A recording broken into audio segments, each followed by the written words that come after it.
তো নবী আমার জানিয়ে দিলেন, এ আমার উম্মত উম্মতিরা, আমার উম্মত দাবিদারদের মধ্যে থেকে ৭৩ দলে বিভক্ত হয়ে যাবে, ৭২ দল জাহান্নামে যাবে।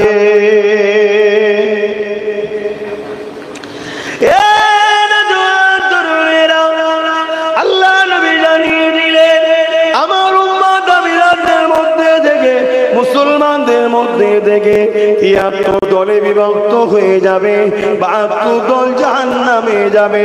ওই ৭২ দলে দাঁড়িয়ে থাকবে, ওই ৭২ দলে রোজা থাকবে, ওই ৭২ দলে নামাজ থাকবে, ওই ৭২ দলে কোরআনের জ্ঞান থাকবে, ওই ৭২ দল আলেম থাকবে, ওই ৭২ দলে মুফতি থাকবে, ওই ৭২ দল ধর্মগুরু থাকবে। এ না জওয়ান তরুণেরা, ওই ৭২ দলে মসজিদ থাকবে, মাদ্রাসা থাকবে, এরপরও তারা জাহান্নামে যাবে। সাহাবারা জিজ্ঞাসা করলেন, ইয়া রাসূলুল্লাহ, হাবিবাল্লাহ, কেন, কি কারণে তারা জাহান্নামে যাবে? আল্লাহ নবী জানিয়ে দিলেন, এ যুবকেরা মন দিয়ে শোনো, আল্লাহ নবী জানিয়ে দিলেন, তাদের মধ্যে নামাজ, রোজা, দাড়ি, টুপি, হজ, যাকাত সবই থাকবে, শুধু তাদের হৃদয়ে অন্তরে আমি রাসূলুল্লাহ আমার হাইয়া থাকবে না, আমি নবী আমার প্রেম আদব থাকবে না। আর হাসান হুসাইনকে যে প্রেম না করে, আল্লাহ নবী বলল, সে আমার সঙ্গে বুগস করলো, আর যে আমার সঙ্গে দুশ্মনী করে, বুগস রাখে, আল্লাহ পাক তার উপরে লানত দেয়। শুনছেন তো নাকি? তাহলে ৭২ দল, দাড়ি, টুপি, নামাজ, রোজা, হজ, যাকাত সব থাকবে, এরপরও জাহান্নামে যাবে। কারণ কি? একটা, নবীর প্রেম ও আদব অন্তরে থাকবে না। শুনছেন? খুব সাবধান। রাগারাগি করে দাদা হুজুরের আওলাদ পছন্দ নয়, পছন্দ নয় বাদ দিতে কি জানা, কিন্তু দাদা হুজুর ছেড়ে, ৫ হুজুর ছেড়ে নূরপুরের লোক খোদার মারে পড়ছো, বুঝতে পারছো না? পারোনি? হাড়ে হাড়ে অনেক তখন গোলালু তৈরি হয়ে গেছে, গোলা হয়ে গেছে নূরপুরে, অনেক গোলা আছে, মহব্বত, সে ভালোবাসা আছে না? আর এই ঘোলাটা করছে কারা? ইসলামের দুশমনেরা। এই যে একচেটিয়া এক ডাকে সব এক জায়গায় হয়, এই মুসলমানদের এই একতাটাকে হতে দেওয়া যাবে না। এর জন্য নানা রকম চক্রান্ত করে আমাদের মধ্যে নতুন নতুন ফেরকা, দল, জামাত সব ঢুকিয়ে দেওয়া হচ্ছে। আর আমরা ভাবছি খুব ভালো লাগে। আরে তোর ভালো লাগে না, আব্বাস সিদ্দিকীকে বাদ দে না। হতে পারে আমি মানুষ সবার কাছে সমান হতে পারি নাকি? এই একটা মানুষ সবার কাছে কি প্রিয় হতে পারে? আমি খারাপ যদি কারো নজরেই বাদ দে না, কিন্তু তুমি আমার বিরোধী করতে গিয়ে, আমাকে বাদ দিতে গিয়ে দাদা হুজুরের থেকে দূরে গিয়ে আহলে সুন্নাত ওয়াল জামাতের আকীদা ছেড়ে দিয়ে জাহান্নামের ওই ৭২ ফেরকা হচ্ছে না? এটা মাথায় রাখা দরকার আছে না? তুমি যাদের সঙ্গে দল করছো, তোমাদের আকাবেররা ইমামে হোসাইন হুজুরের কে সমালোচনা করে না? আসামির কাঠ গড়ায় তোলে না তো? কেন? অনেকে বলে হোসাইনের কি দরকার ছিল কারবালায় যাওয়া, অনেকে বলে।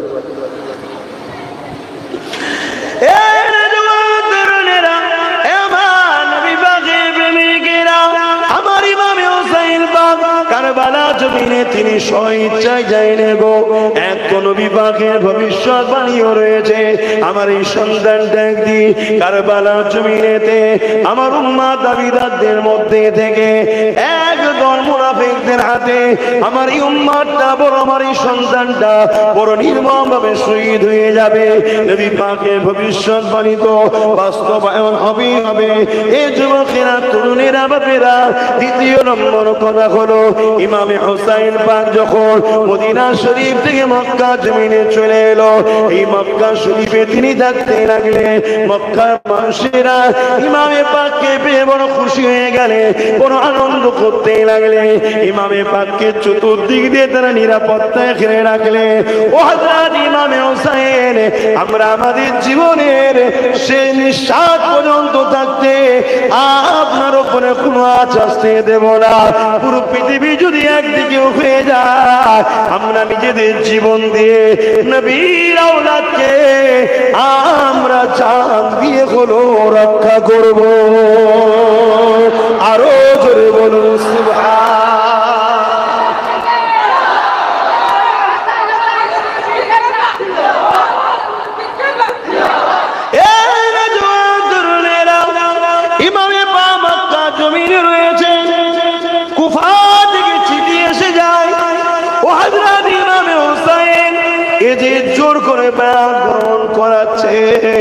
আমরা কুফার মানুষেরা এজিদের হাতে বায়াত নিতে চাইছি না। কারণ এজিদ হলো চরিত্রহীন, এজিদ হলো জালিম, এজিদ হলো অত্যাচারী, এজিদ হলো বদমাইশ, এজিদ হলো লুটেরা, এজিদ রাসূলুল্লাহ দ্বীনের দুশমন। এজিদের হাতে আমরা বায়াত হতে চাইছি না। এজিদকে আমরা রাষ্ট্রপ্রধান বলে মানতে চাইছি না। এজিদের রাজত্ব আমরা মেনে নিতে চাইছি না। এজিদের শাসককে আমরা তারা অ্যাকসেপ্ট করতে চাইছি না।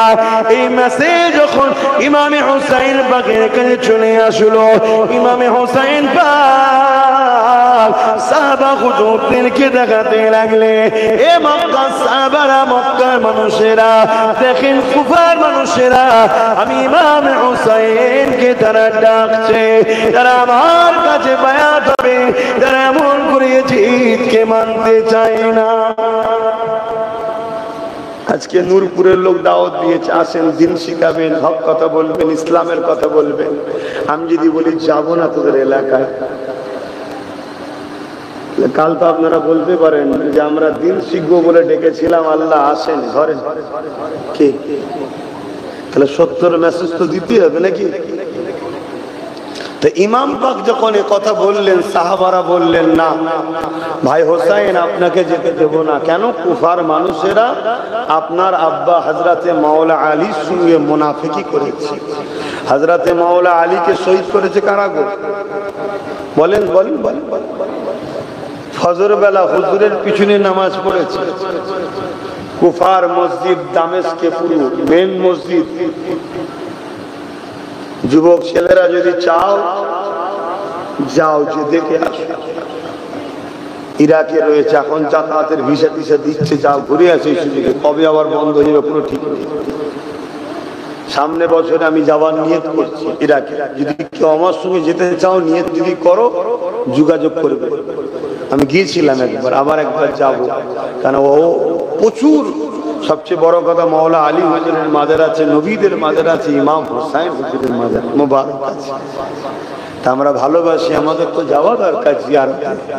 যদি ছেলেরা যাও যোগাযোগ করবে। তো কুফা আর জামে মসজিদে হুজুর নামাজ পড়াচ্ছে, হুজুরের সাথে নামাজ পড়তে এসেছে, এসে হুজুরকে শহীদ করছে। বলো বলো, মুসলমান তো, কিন্তু মুনাফিক। তা আজ মুনাফিক আছে। হযরত আলীকে যদি শহীদ করতে পারে, আমাদের মসজিদ, মাদ্রাসা, কবরস্থান, ঈদগাহকে মুসলমান শেষ করবেন? মাথায় কথাগুলো নেবেন, পয়েন্টগুলো। আর আমার মতো ছোটখাটো নবীর গোলাম, আহলে রাসূলদের গোলাম, দাদা হুজুরের আওলাদ আমাকে গাল দেবে না? হতে পারে? বাপেরা, নওজোয়ান তরুণেরা, হযরত ইমাম হুসাইন পাকে সাহাবারা বলতে লাগলে, ওই কুফা মানুষদের উপর বিশ্বাস করা যায় না। তারা আপনার আব্বা জান হযরত আলীর সঙ্গে তারা ধোঁকা দিয়েছে।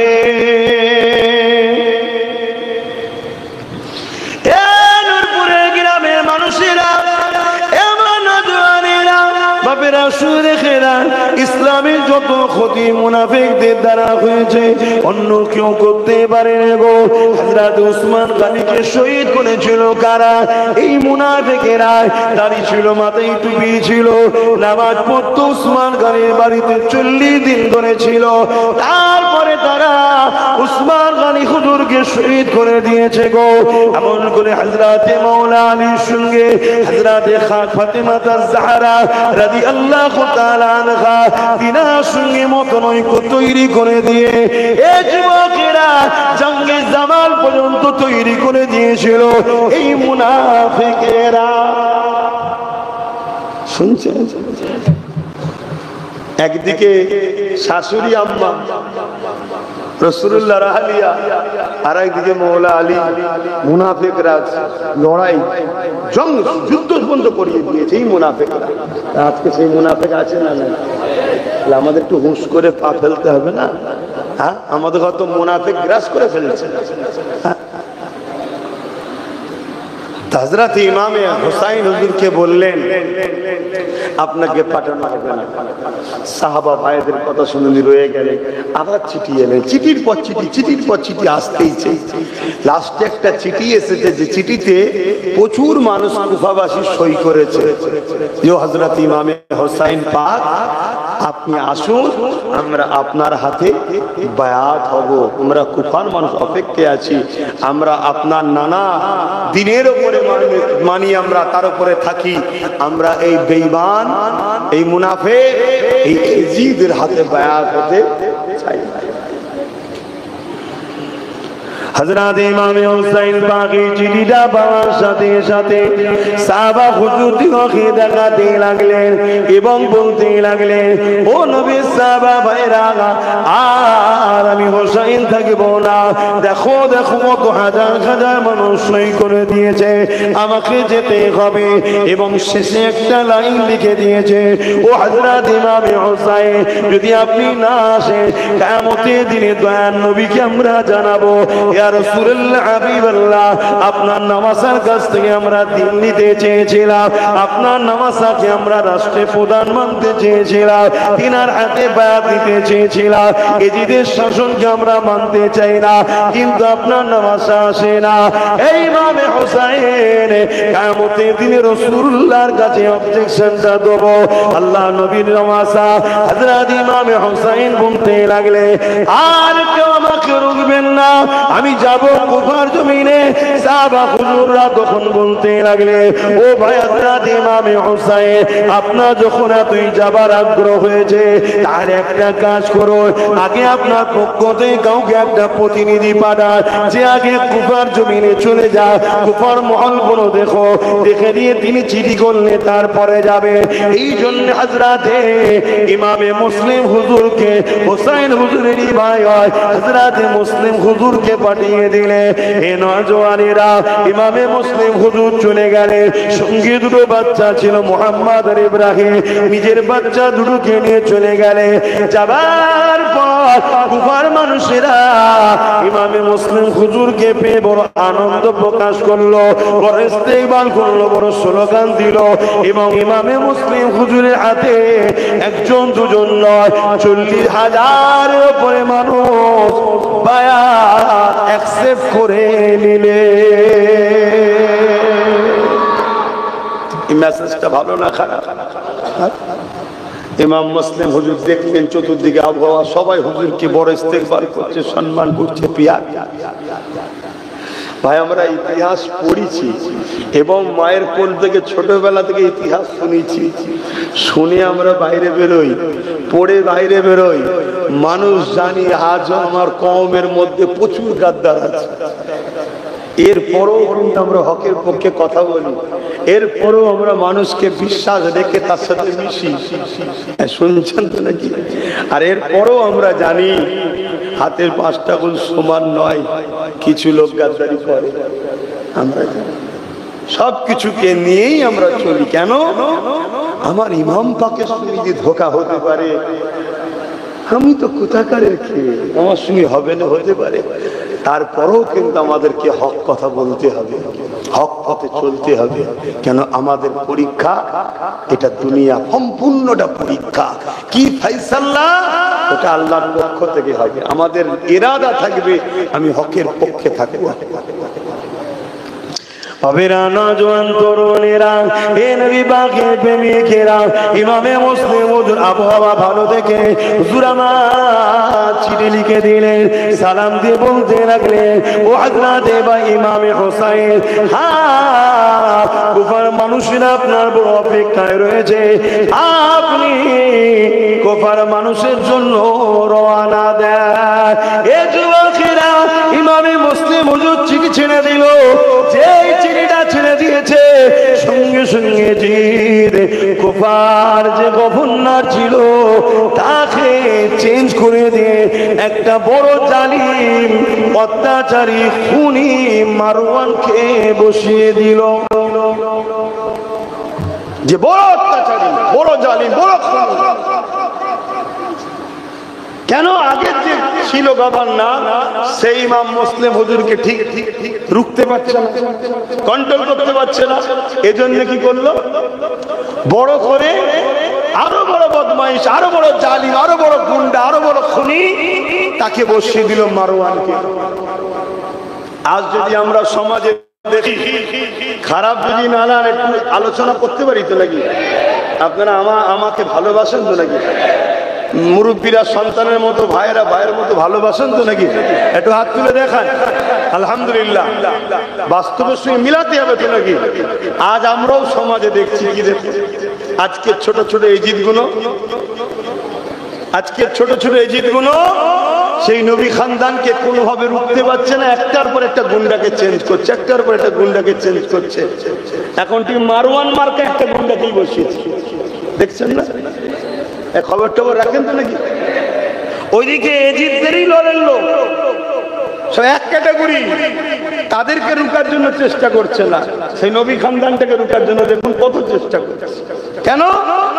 একটাই লক্ষ্য, হোসাইনি না আগে যায়। এজিদ যেমনও বাহ্যিক এদের মধ্যে ঠুকুর মুকুর থাকলো, রসুনের বাইরেটা দেখবেন, ওপরটা দেখবেন ছোট বড় থাকে, ঠুকুর মুকুর থাকে, কিন্তু পিছনটা দেখবেন সব রসুনের কুয়া কিন্তু এক জায়গা। দেখেছেন আব্বা? এদের বাইরে ঠুকুর মুকুর থাকলো, এদের পিছন সব এক জায়গাতে বাঁধা, এক জায়গায়। এদের সব লক্ষ্য একটাই, ইসলামকে মিটিয়ে দাও। কেন? ওই যে বললাম, ইসলাম থাকলে ইনসাফ, ইনসানিয়াত, নাই সত্য, মানবতা। আরে নামাজ, রোজা, দাড়ি, টুপি, হজ, যাকাত এগুলো তো ব্যক্তি জীবনে। আপনি নামাজ পড়েছেন, সমাজের কি লাভ? আমি নামাজ পড়ে এসেছি ঈশার, আপনাদের কি লাভ হলো ভাই? আমি রোজা রাখলে আপনাদের কি লাভ হয়? আমার মুখে দাড়ি, মাথায় টুপি, আপনাদের কি লাভ হচ্ছে? বলুন বলুন বলুন বলুন। কিন্তু যদি ন্যায় বিচার প্রতিষ্ঠিত করা যায়, এ সমাজের সমস্ত মানুষ লাভবান হবে না? হবে না? যদি ইনসাফ থাকে, ন্যায় থাকে, জাস্টিস থাকে, এই সমাজের বেটিরা নিরাপদে থাকবে, রেপ হবে না, দুর্নীতি হবে না। ঘুষ যদি বন্ধ হয়, তাহলে সবাই যার যেটা পাওনা সে সেটা পাবে, অনুপযুক্ত চাকরি পাবে, আর উপযুক্ত বাইরে বাদাম বিক্রি করবে। এটা হবে না যদি ঘুষ বন্ধ হয়। ঘুষকে মিটাবার নাম হলো ইসলাম। জোরে বলুন সুবহানাল্লাহ। এই দিলে ঘুষ বন্ধ হয়ে যাবে তো নাকি? সব হুজুর মিলে যদি ফু দেয়, তাহলে যে হুজুর, যে পীরজাদা, যে পীর, যে আলেম, যে ধর্মগুরু, যে মুফতি মৌলানা ঘুষ বন্ধ করার চিন্তা রাখে না, সেই ইসলামের কি খেদমত করছে? আরে তুমি তো চেষ্টা করো কমসে কম। যদি বলেন চেষ্টা করছি তো, ঘুষ করে সাথে সাথ দিয়ে চেষ্টা করা যায়? কি আমার কথা খারাপ যায় না? এই যে 26,000 চাকরিজীবী মানুষগুলো আজকে বিপদের মধ্যে পড়েছে তো নাকি? এই 26,000 লোকের থেকে কম বেশি ঘুষ খেয়েছে না খায়নি? ওপর থেকে নিচে পর্যন্ত কেউ খেতে বাকি আছে? যদি ওপরেরটা না খেত তো একদিন তো ফাইসাল্লা করে দিত যে মরিস মরগে যা, আমি তো খাইনি। কিন্তু না, ওটাটা বেশি খেয়েছে, ওই জন্য দেখেছেন কেউ কিছু করতে পারছে। ওপর থেকে নিচে পর্যন্ত সব চোর, ঘুষখোর। এটার পক্ষে ইসলাম না বিরুদ্ধে ইসলাম? এটা আওয়াজ দেন। এই ঘুষের পক্ষে ইসলাম না বিরুদ্ধে? আর আমরা মুসলিম দাবিদার, আমরা কোন দিকে? আমরা ঘুষখোরের পক্ষে তো নাকি? হবে না বুঝে সুঝে চলে, কেননা দুনিয়া দুদিনের, আজ আছেন কাল নাই। এ নওজওয়ানেরা, ইমামে মুসলিম হুজুরের সঙ্গে এবারে শক্ত ব্যবহার শুরু হয়ে গেল। এমনকি মারওয়ান এখন কি দিয়াতে সবাই চূর্ণ বিচূর্ণ হয়ে গেল। ওদিকে বেশি বলার সময় পাবো না। ইমামে হুসাইন বাগের কাছে চিঠি চলে এলো। ইমামে হুসাইন পাক দেখাতে লাগলে, দেখো গো, ইমামে মুসলিম হুজুর চিঠি দিয়েছে। 40,000 মানুষ ইমামে মুসলিম হুজুরের হাতে বায়াত নিয়ে নিয়েছে। এ নবী সাহাবারা, এবারে আমি রওনা দিই। এই বলে রওনা দিতে লেগেছে। এ যুবকেরা কোথায় যাবার জন্য রওনা দিচ্ছে একটু বলবেন? বলুন বলুন। কুফায় কি জন্যে? দাওয়াত দিয়েছে, দাওয়াত কবুল করে যাচ্ছে না যুদ্ধ করতে। তাহলে জিসাম মুনাফিকরা বলে যে ইমামে হোসেন গেছিল কেন? এরা মানব রূপী পশু তো নাকি? যারা আমার ইমাম পাকের গায়ে দাগ লাগায় তাদেরকে আমরা হালালি মনে করি না। আপনারা কি মনে করেন? হালালি মনে করেন? যদি মসজিদে আজান দেয়, ইমামতি করে, আমি হালালি মনে করি না। তুই কত বড় অবৈধ না হলে এত বড় কথাটা বলতে পারিস? হ্যাঁ, তুই শয়তান এজিদের পক্ষ নিস। এই সমাজে আছে না? না, এদেরও দল ঘুরঘুর করছে পশ্চিম বাংলায় ঢুকে বলে। আমাদের ছেলেরা সব বাইরে বাইরে কাজে টাজে যায়, যে কাজ শিকার নামে ধর্ম শিখে আসে। ফেতনা ফেতনা শিখে আসে।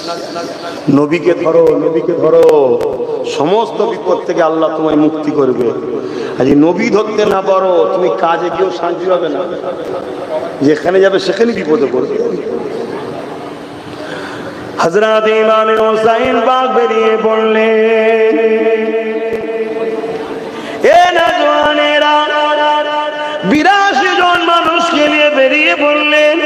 এই 82 জনের মধ্যে মহিলা রয়েছে, পরিবাররা রয়েছে। হযরত হুসাইন হুজুরের বোন হযরত যায়নাব হুজুরও রয়েছে। এই যুবকেরা ইমাম হুসাইন পাকের 3টে পুত্র সন্তান আর একটা কন্যা সন্তান। হযরত সুকাইনা তখন একদম ছোট বাচ্চা কন্যা ছিলেন। তিনাকেও সাথে করে নিয়ে যেতে লেগেছে। বলেন তো দেখি, কেউ যদি যুদ্ধে যায় সে তার পরিবার কন্যা বাচ্চাদেরকে কি নিয়ে যাবে?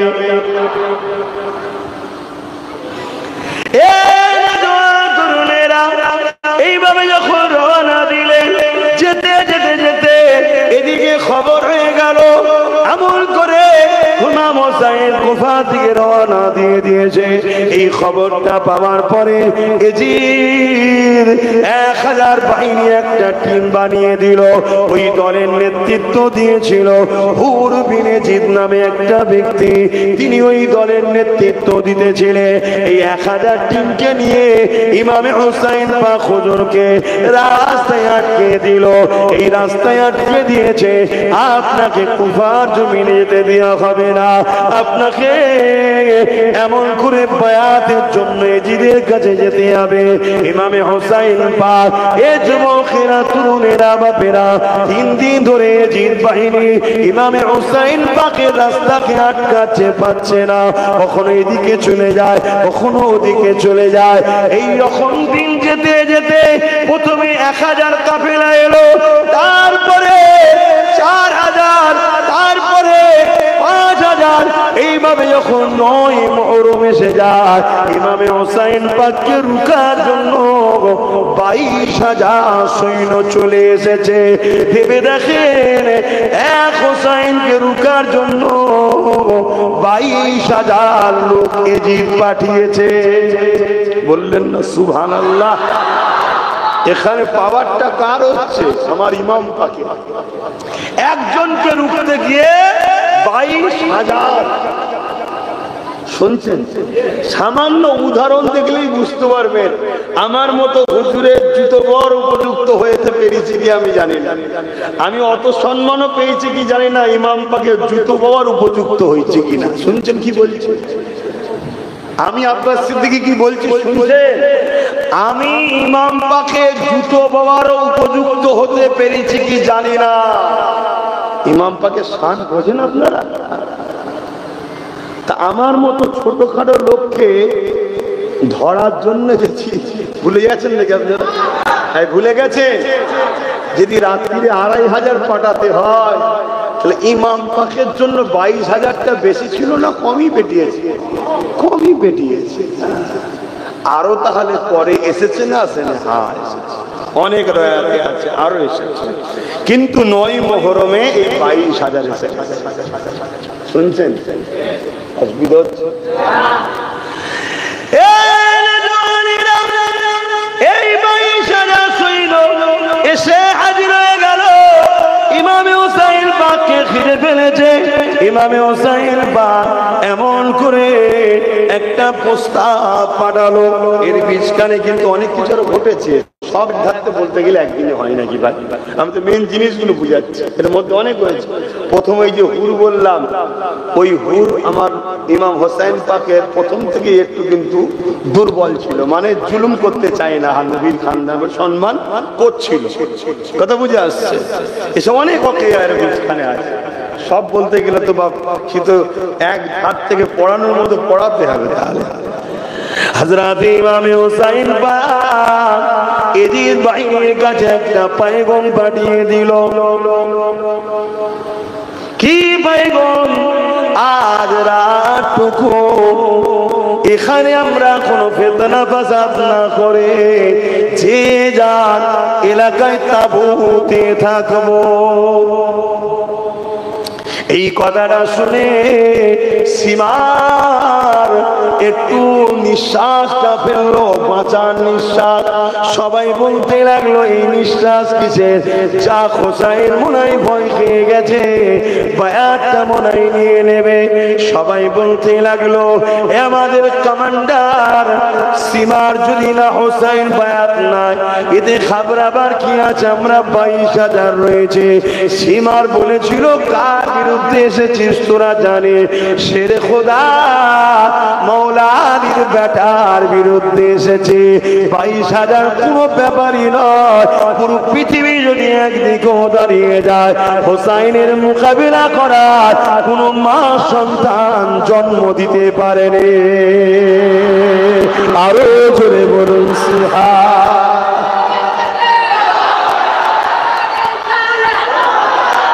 সকলে বলুন ইয়া হোসেন, হাত তুলে বলুন ইয়া হোসেন, ইয়া হাসান, ইয়া হোসেন, ইয়া হাসান। আমরা কারা? বলুন হুসাইনি। আমরা কারা? আমরা কারা? আমরা কারা? এবারে বলবো এজিদি, আপনারা বলবেন মুর্দাবাদ। এজিদি, এজিদি, এজিদি।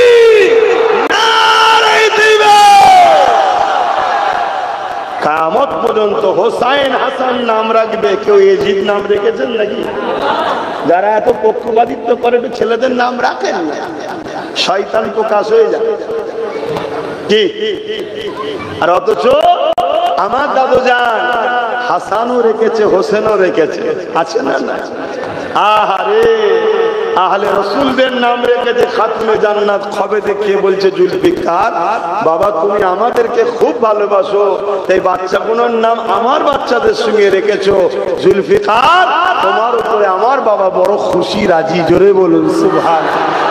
এই নূরপুর হলো সেই জুলফিকার সিদ্দিক ছোট হুজুরের ভালোবাসার গ্রাম। ভুলে যেও না যুবকরা। আমি আবার বলছি, আব্বাস সিদ্দিকীকে বাদ দাও, ভালো লাগে না, বাদ দাও। আমার ডিউটি বাপ, আমি আমার রাস্তায় হক কথা বলছি, তোমার ব্রেনে নাও ঢুকতে পারে, তাই তোমার আমাকে পছন্দ নাও হতে পারে, বাদ দাও। দাদা হুজুর 5 হুজুরকে ছেড়ো না। সারা রাত কেটে যেতে লেগেছে। ইমামে হোসেন পাক তাঁবুর মধ্যে খুতবা দিতে লেগেছে, পরিবার স্বজন দিওকে বুঝাতে লেগেছে। তাহাজ্জুদে নওয়াতে যায়, নামাজ পড়ে নিয়ে তাহাজ্জুদে কোরআন তেলাওয়াত করতে লেগেছে। বাকি যে যার সীমার মধ্যে ঘুমাতে লেগেছে। এই যুবকেরা শুনে রেখে দেয়, এই সময় ইমামে হোসেন পাক কোরআন তেলাওয়াত করতে করতে কিছু সময় যাবার পর নানা জান নবী মুহাম্মদ সাল্লাল্লাহু আলাইহি ওয়াসাল্লামের সঙ্গে দিদার হতে লেগেছে। আল্লাহ নবী বলতে লেগেছে, হযরত ইমামে হোসেন, ও হযরত ইমামে হোসেন, যে ওয়াদা তোমার সঙ্গে আমার ছিল নানা, ওই ওয়াদাকে তুমি পালন করো নানা। কি ওয়াদা ছিল? রাসূলুল্লাহ জানে, ইমাম হোসেন জানে, আল্লাহ ভালো জানে। তবে আমি আপনাদের কাছে সংক্ষেপে এতটুকু বলতে পারি, আল্লাহু আলাম, আল্লাহ ভালো জানে। তবে যখন ইমামে পাক শহীদের দিন এসে যায়, আগিয়ে যাচ্ছে, চলে আসো, যে কথা বলছিলাম, এ নওজওয়ানেরা, ওই সময় ইমাম হোসেন পাক ঘুম থেকে থেকে উঠে বোন জাইনাবকে তুলতে লেগেছে। হযরত জাইনাব দেখতে লেগেছে ভাই বোন আনন্দ খুশিতে রয়েছে, কি ব্যাপার?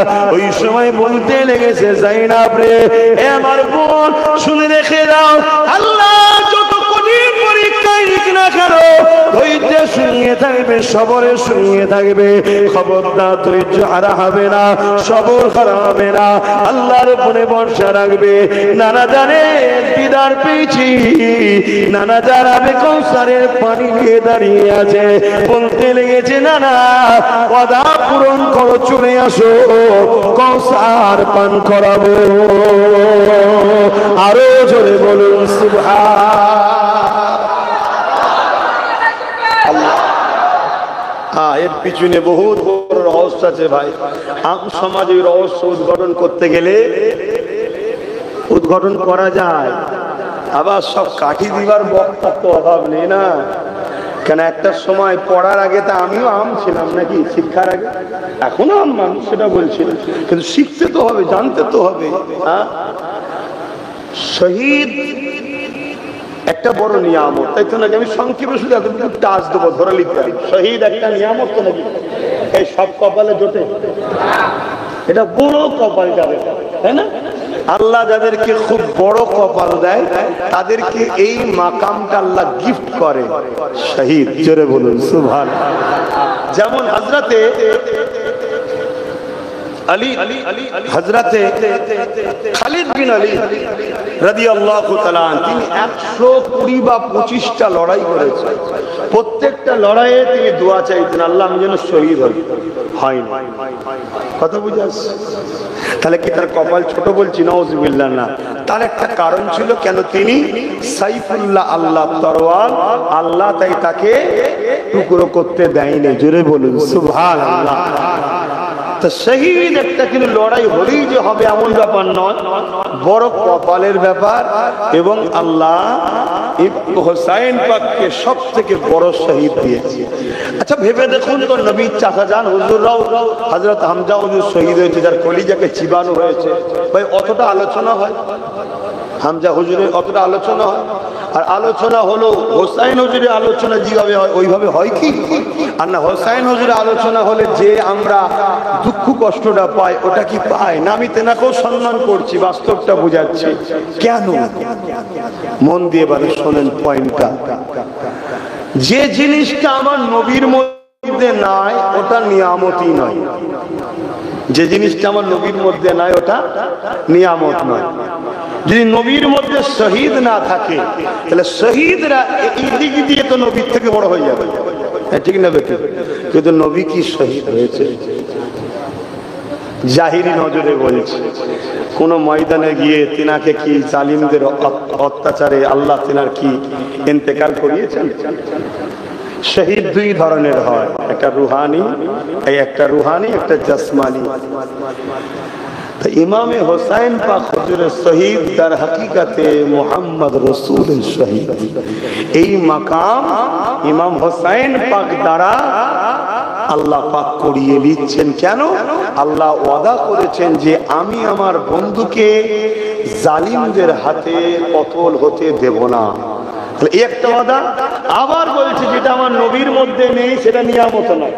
আর নবী বলছে হাসান হোসাইন আমার থেকে, হোসাইন আমার থেকে, আমিও হোসাইনের থেকে। তার মানে কি? হোসাইনের শহীদ তার হাকিকাতে শহীদে মুহাম্মদ সাল্লাল্লাহু আলাইহি ওয়াসাল্লাম। এজন্য এই শহীদ এত স্মৃতি, এত দুঃখ, এত কষ্টের সাথে হয়। কথা বুঝে আসছে? এই মাকাম আমার হুজুরের মধ্যে যদি না থাকতেন তাহলে শহীদের তো কোনো দরজাই থাকতো। তো যাক, এর থেকে বড় কথা আল্লাহু আলাম, আল্লাহ ভালো জানেন। তবে এই যে বলছে নানা ওয়াদাটা পালন করো, তা কি ওয়াদা নানার সাথে? আল্লাহ ভালো জানে, রাসূল ভালো জানে, হোসেন হুজুর ভালো জানে। তো পরের দিনে যে সকাল হলো, ইমামে হোসাইন পাক খুতবা দিচ্ছে। খুতবা মানে বুঝেন তো? বায়ান, বক্তব্য, আলোচনা। সামনে হাজার হাজার 22,000 এজিদ বাহিনী রয়েছে তাদের সামনে। তোমরা কি জানো না আমি হোসাইন সম্বন্ধে? এভাবে বলছি, আমি নবীর নওয়াসা হোসাইন, আমি নবীর জিহ্বা মুবারক চুষে বড় হয়েছি, নবীর পিঠে কাঁধে চেপে ঘুরে বেরিয়েছি। বক্তব্যগুলো শুনবেন। নবী পাক আমাকে জান্নাতি যুবকদের সর্দার বলেছে। জান্নাত থেকে আমার ইউনিফর্ম ড্রেস আসতো, জান্নাত থেকে আমার খানা আসতো, দরুদে নামাজে আমার উপরে দরুদ আছে। তোমরা এত কিছু জানার পরও নবীর কলেমা পড়ে মুসলমান দাবি করে অস্ত্র হাতে নিয়ে হোসাইনের বিরুদ্ধে তোমরা কেন লড়াই করতে এসেছো? ভাই কেউ ভুলে থাকলেও শুধরানো দরকার আছে না? না। তারপরে ইমাম পাক বলছে, এরপরও তোমাদেরকে বলছি আমাকে মক্কা শরীফে ফিরে যেতে দাও। আমি কোফায় যাব না, পরিবার বাচ্চালে মক্কায় ফিরে যেতে দাও। আমার উপরে তোমরা জোর জুলুম করো না। একটা কেউ পরিবর্তন হয়েছিল? অথচ 22,000-এর মধ্যে 7,000 আলেম ছিল, 22,000-এর মধ্যে 3,000 হাফেজে কোরআন ছিল, 22,000-এর মধ্যে 3,000 মুফতি ছিল, যারা এই হাদিসটা পড়েছিল যে আমার মদিনার উপরে কেউ যদি হামলার ইরাদা করে আল্লাহ তাকে জাহান্নামে এইভাবে পালাবে। তারপরেও তারা পরিবর্তন হয়নি।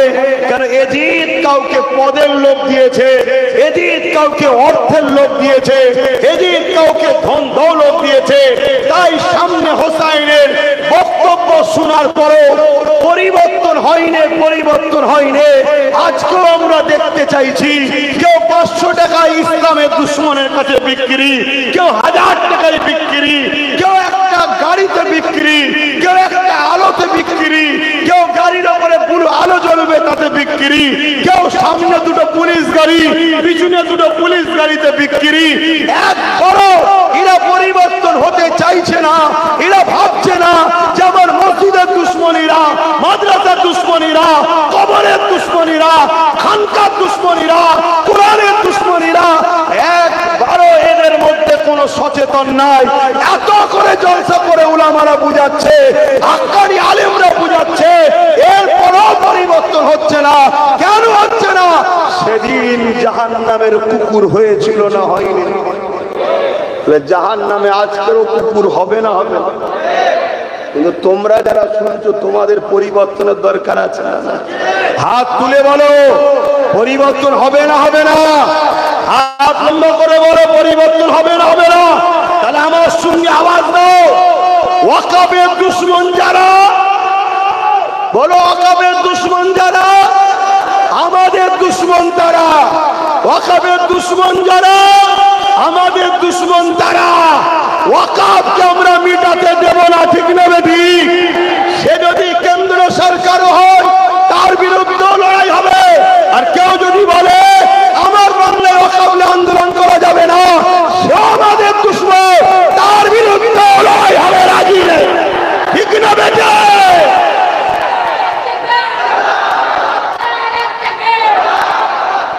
আমার কথাই আপনারা একমত তো নাকি? আজকে কত কষ্টের পর আমরা মসজিদ পেয়েছি। আরে 7,000 আলেম ছিল, 3,000 মুফতি ছিল, 7,000 কোরআনের হাফেজ ছিল এজিদের দলে। আজকের আলেমদের মধ্যে এজিদের দলে থাকতে পারে না? পারে না? আজকের মুফতি মাওলানা এজিদ আজকের এজিদদের সঙ্গে থাকতে পারে না? পারে না? তুমি মলি সাহেব দেখলে হবে, আলেম দেখলে হবে, ধর্মগুরু বক্তা মুফতি মাওলানা দেখলে হবে? তোমাকে দেখতে হবে এ সেদিনের এজিদ মার্কা আলেম উলামা নাই তো? আবার অনেকে বলে তোরা আব্বাস সিদ্দিকীর কথা কি বলবি, ও কজন, ওরা কজন আছে না? আমরা অনেক আছি। অনেক থাকলে যদি হক হয় তাহলে এজিদ তাহলে হক নাকি? এজিদ তো 22,000 ছিল, 13,000 হাফেজ আলেম উলামা। আপনি বলবেন নাকি? যে আমার নবীর দিকে সে হলো হক, যে আমার নবীর দিকে নয় সে হলো জাহান্নামের কুকুর। ঠিক না বেটি? এই আকীদার মধ্যে থাকো। তোমরা ভালো যদি বাসো কথাকে লাও, খুব সাবধান হও। আমি একটা কথা তোমাদেরকে আবার বলে যাচ্ছি, ওয়াকাফ হলো আমার ধর্মীয় সম্পদ। ওয়াকাফ কি একটু বলবো? কারা কারা ওয়াকাফ একটু শুনতে চান হাত তুলে দেখান। অসুবিধা আছে আলোচনা করলে? আরে প্রতিটা মসজিদে এক লাইন হলো প্রতি জুম্মায় ওয়াকাফ নিয়ে বলা দরকার। যে ইমাম মসজিদে এক লাইন হলো ওয়াকাফ নিয়ে বলতে পারে না, আমার বড় ডাউট হয় ওই ইমাম মুসলমান না মুনাফিক, বড় সন্দেহ। শুনছেন তো নাকি? কেন যদি বলে আরে আল্লাহর ঘরে দাঁড়িয়ে আল্লাহর ঘরকে বাঁচাবার জন্য এক কথা বলতে পারবি না? বলা দরকার আছে না? শুধু এতটুকু তো বলতে পারে যে ভাই মুসল্লিরা ওয়াকাফকে ভুলে যাবেন না। বাবরি মসজিদের কেস সুপ্রিম কোর্টে চলছিল, আন্দোলন বন্ধ হয়ে যাওয়ার দরুন সুপ্রিম কোর্ট থেকে রায় বেরোলো বাবরির পক্ষে না বিরুদ্ধে? সংবিধানের পক্ষে না বিরুদ্ধে? আস্থার উপরে কখনো রায় হয় না, কিন্তু আমাদের আন্দোলন ঠান্ডা, সুপ্রিম কোর্ট থেকে রায় বেরোলো কি আস্থার উপরে। তাহলে আজকে যদি প্রতিটা মসজিদের জুম্মার দিন ইমাম বলে যে ভাইরা মুসল্লিরা মসজিদ মাদ্রাসা কবরস্থান ঈদগাহ সম্পদ ওয়াকাফ এটা ধর্মীয় বিষয়, আল্লাহর ঘরে দাঁড়িয়ে আল্লাহর ঘরকে বাঁচাবার জন্য বলছি, ওয়াকাফকে ভুলে যাবেন না, আন্দোলন করবেন আপনারা, কি এতটুকু বলতে পারবেন? বলা দরকার আছে না? দ্বিতীয় নম্বর, ওই সকল মুফতি, ওই সকল মাওলানা, ওই সকল বক্তা, ওই সকল পীর পীরজাদা যাদেরকে দেখে আমার বড় সন্দেহ হয় এরা মুমিন না মুনাফিক, যারা ঘন্টার পর ঘন্টা জলসা করে পেট চালাচ্ছে ধর্মের দোহাই দিয়ে। আল্লাহ হালাল করেছে, আমি নাজায়েজ বলছি না। সেই ধর্মের ঐতিহ্য মসজিদ মাদ্রাসা বাঁচাবার জন্যে 5টা মিনিট ওয়াকাফ নিয়ে বলতে পারছে না। এই কথা বুঝছেন না? বলা দরকার আছে না না? এই সমাজের মা বোনেদেরও জানা দরকার আছে না না? আমরা যদি 50টা পুরুষ হই সমান 50টা নারী, তাহলে তারাও তো একটা শক্তি, তাদেরও তো জানা দরকার। গ্রামগঞ্জে হাজার হাজার মাহফিল হচ্ছে, ওই মাহফিল থেকে আওয়াজ উঠানো দরকার। কেন্দ্রের জালিম সরকার সংখ্যাগরিষ্ঠতার জোর দেখিয়ে মুসলমানদের ধর্মীয় অধিকার, ধর্মীয় সম্পদ ওয়াকাফ, যেটাই মসজিদ মাদ্রাসা কবরস্থান ঈদগাহ দাঁড়িয়ে আছে, সেই সম্পদকে দখল করার জন্য 2025 ওয়াকাফ অ্যামেন্ডমেন্টের নামে ওই সম্পত্তিকে লুটার একটা ষড়যন্ত্র করছে। ওর মধ্যে একটা আইন করেছে। আগে আইন ছিল কেউ যদি ওয়াকাফকে জবরদখল করে, ওয়াকাফ নিয়ে লন্ডভন্ড করে দেয়, তাহলে তার শাস্তি 2 বছর হবে। কেন্দ্র সরকার কি করছে? ওয়াকাফ কেউ যদি লন্ডভন্ড করে দেয়, আত্মসাৎ করে, তাহলে তার শাস্তি 6 মাস হবে। তাহলে লোক চোর বাড়াচ্ছে না কমাচ্ছে? ও জানছে 6 মাসের ব্যাপার, তো চল জেল খেটে দেবো খুনি, ওয়াকাফ লুটেলে। তাহলে এটা আমার ওয়াকাফের উপকার করলো না ক্ষতি করলো? চলে এসো, ওই আইনের মধ্যে আইন করছে কি শুনছেন? অসুবিধা হচ্ছে নাকি না? ভাবছেন জলসা এসব কথা বলার কি দরকার? তাহলে জানতে হবে মুনাফিক হয়ে গেছে। আর আমি ধর্মের জন্য বলছি তো, এটা ধর্মসভা তো নাকি? ধর্মের জন্য বলছি তো। কেউ যদি রাজ পাওয়ার দিয়ে আমার ধর্মকে মিটাতে চায়, তাহলে ধর্মগুরুদের উচিত ধর্মসভা থেকে ওই রাজনেতাদের বিরুদ্ধে আওয়াজ তুলিয়ে জনগণকে সজাগ করা দরকার আছে না নয়?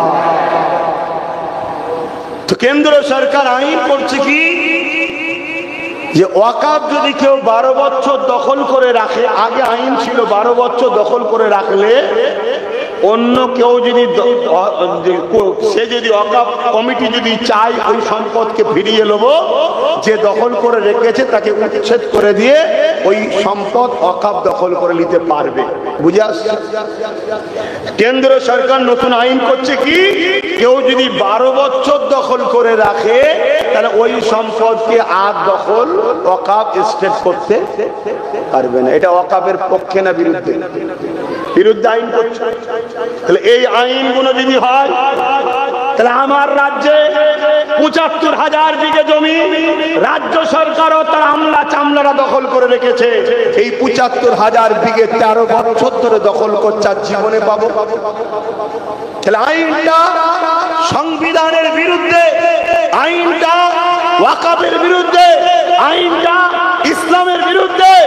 এই বিষয়ে প্রত্যেকটা মুসলিম ইসলাম দরদি মানুষকে, প্রত্যেকটা উলামাকে জলসায় 5 মিনিট হলো এ বিষয়ে আলোচনার দরকার আছে না নাই? বড় দুঃখ, আজকে অন্য অন্য রাজ্যে আন্দোলন হচ্ছে। এই গত পরশুদিন বিহারের পাটনায় আন্দোলন হলো, প্রায় 8-9 লক্ষ লোক হয়েছে, বলুন আলহামদুলিল্লাহ। কিন্তু সব জায়গায় আন্দোলন হচ্ছে, আমার রাজ্যে আন্দোলন হয়নি। আমার রাজ্যে একটা আন্দোলনের ঝড় উঠেছিল না ওঠেনি? সেই আন্দোলন হট করে বন্ধ হয়ে গেল। কি করে বন্ধ হলো? একদিন রাজ্য সরকার বলল আন্দোলন দিল্লি গিয়ে করো, এখানে নয়। বাস, যারা আন্দোলন করছিলেন সব বন্ধ। আবার কি বলল? যারা আন্দোলন করবে আমার রাজ্যে, সব থেকে বড় দুশ্মন আমি তার হব। মানে আমি মসজিদের জন্য বলবো, আমি বলবো বিজেপি এই কালা কানুন মানছি না, বিজেপি অন্যায় করছে, বিজেপি আমার মসজিদের দুশ্মন, বিজেপি আমার মাদ্রাসা দুশ্মন, বিজেপি আমার ঈদগাহ কবরস্থানের দুশ্মন। রাজ্য সরকারের বুকে ব্যথা হয়ে গেল, বললো না, আমার দাদার বিরুদ্ধে আমার রাজ্যে বলা যাবে না। এদের দাদা দিদি সেটিংটা বুঝতে পারছেন তো নাকি? এটা আওয়াজ দিয়ে বলুন, বুঝতে পারছে? এখন আমি আপনাকে ছোট্ট করে কয়েকটা কথা জিজ্ঞেস করব। নাম্বার 1, কেন্দ্র সরকার যে ওয়াকফ কালাকানুন তৈরি করছে, এটা ঠিক করছে না অন্যায় করছে? মুখে সবাই সাক্ষী দেবে। রাসূল পাক সাল্লাল্লাহু আলাইহি ওয়াসাল্লাম বললেন, অন্যায় দেখলে হাত দিয়ে রোখো। কি দিয়ে? যদি হাতে ক্ষমতা না থাকে মুখ দিয়ে প্রতিবাদ করো। কে বলছে? রাসূলুল্লাহ। রাসূলের কথা মানবেন না মানবেন না? যদি মুখে প্রতিবাদ করে ক্ষমতা না থাকে, অন্তর থেকে ঘৃণা করে দূরে সরে যাও। তাহলে কেন্দ্র সরকারের এই অন্যায় আইন কালা কানুনের বিরুদ্ধে হাত দিয়ে লড়তে হবে। যদি হাতে ক্ষমতা না থাকে, মুখ দিয়ে প্রতিবাদ করতে হবে। মুখে যদি ক্ষমতা না থাকে, অন্তর থেকে ঘৃণা করে সরে যেতে হবে। এই তিনটের মধ্যে কোনোটা যদি না থাকে, রাসূলুল্লাহর হাদিস অনুযায়ী তার মধ্যে ঈমান নাই। শুনছেন কি? নাই, ঈমান নাই। এখন যদি কেউ গোপনে গোপনে কেন্দ্র সরকারকে ভোট দেয়, সাহায্য করে, কেন্দ্র সরকারকে শক্তিশালী করে, রাসূলুল্লাহর হাদিস অনুযায়ী তার মধ্যে ঈমান জোরে বলে নাই। কেন? ও অন্যায় করছে। অন্যায়কে হাত দিয়ে রাখো, নাই মুখ দিয়ে প্রতিবাদ করো, অন্তর থেকে ঘৃণা করে সরে যাও। তবে সব থেকে পাওয়ারফুল ঈমান কি? হাত দিয়ে রুকা। যদি হাতে ক্ষমতা না থাকে, মুখ দিয়ে প্রতিবাদ করো। দ্বিতীয় স্তর। 3 নম্বর হলো অন্তর থেকে ঘৃণা করো। এটা হলো ঈমান বড় দুর্বল, কিন্তু তারপরও বেঈমান নয়, ঈমান আছে। ঠিক না বেটি? তাহলে আমি মুসলমান, আপনারা মুসলমান, সবার অন্তর থেকে ঘৃণারও তো কমসে কম দরকার আছে না? দ্বিতীয় নম্বর, রাজ্য সরকার যে বলল আমার বাংলাতে কেন্দ্র সরকারের বিরুদ্ধে, ওয়াকফ কালাকানুনের বিরুদ্ধে, মসজিদ মাদ্রাসা কবরস্থানের পক্ষে আমার রাজ্যে আন্দোলন করা যাবে না, এটা রাজ্য সরকার ঠিক বলেছে না অন্যায় করেছে? জোরে বলো। তাহলে রাসূলুল্লাহর হাদিস অনুযায়ী রাজ্য সরকারের এই অন্যায়ের বিরুদ্ধে হাত দিয়ে লড়তে হবে। যদি হাতে ক্ষমতা না থাকে, মুখ দিয়ে প্রতিবাদ করতে হবে। যদি মুখে ক্ষমতা না থাকে, অন্তর থেকে ঘৃণা করে রাজ্য সরকারের থেকে সরে যেতে হবে। এই তিনটের মধ্যে কোনোটা যদি না থাকে, রাসূলুল্লাহর হাদিস অনুযায়ী তার মধ্যে ঈমান নাই, ঈমান নাই, ঈমান নাই। শুনছেন তো? ঘরের মধ্যে লোককে বুঝাচ্ছি না মাইকে। কেউ যদি মনে করে আব্বাস সিদ্দিকী ভুল ফতোয়া দিচ্ছে, চ্যালেঞ্জে আসো, আমি যাবো ডিবেটে। শুনছেন না? শোনেন নে? তাহলে রাজ্য সরকার সেও মসজিদ মাদ্রাসা কবরস্থানের পক্ষে নয়, বিরুদ্ধে। কেন্দ্র সরকার সেও বিরুদ্ধে, ও আইন করছে, এ সেটিং সাপোর্ট করছে। কথা মাথায় ঢুকছে? উভয়ের বিরুদ্ধে আমাদের হয় হাত দিয়ে নাই মুখ দিয়ে অন্তর থেকে ঘৃণা করতে হবে। শোনেন, আল্লাহ নবী বললেন মসজিদ ভর্তি নামাজি থাকবে, আখরি জামানায় একটাও ইমানদার থাকবে না। তাহলে ইমামটা কি ওর মধ্যে আছে না? না, জোরে বলে। রাসূলুল্লাহর হাদিস শোনাচ্ছি, নিতে পাচ্ছেন কথা না? বেজার হচ্ছে যে বসে গেছি, বিপদে পড়ে যাচ্ছি। সালাম পড়িয়ে সরিয়ে দেবো। খুব সাবধান, খুব সাবধান। এদের এত বড় সাহস হয় কি করে? এরা পুরো দেশকে লুটছে, সমাজকে লুটছে, চাকরি থেকে শুরু করে এয়ারপোর্ট থেকে শুরু করে কিছু বাদ দিচ্ছে না এরা লুটে পুটে খেতে। এবারে আমার ধর্মকে এরা মিটাতে লেগেছে। আর একটু আগিয়ে চলুন, গতকালকে আপনারা দেখেছেন 32টা মাদ্রাসা রাজ্য সরকার বন্ধ করে দিয়েছে। কটা? মাদ্রাসার বন্ধুরা দুশ্মন? আওয়াজ দিচ্ছেন না কেন? মাদ্রাসার বন্ধুরা দুশ্মন? মাদ্রাসার দুশ্মনকে কোন ইমানদার সাপোর্ট করতে পারবে?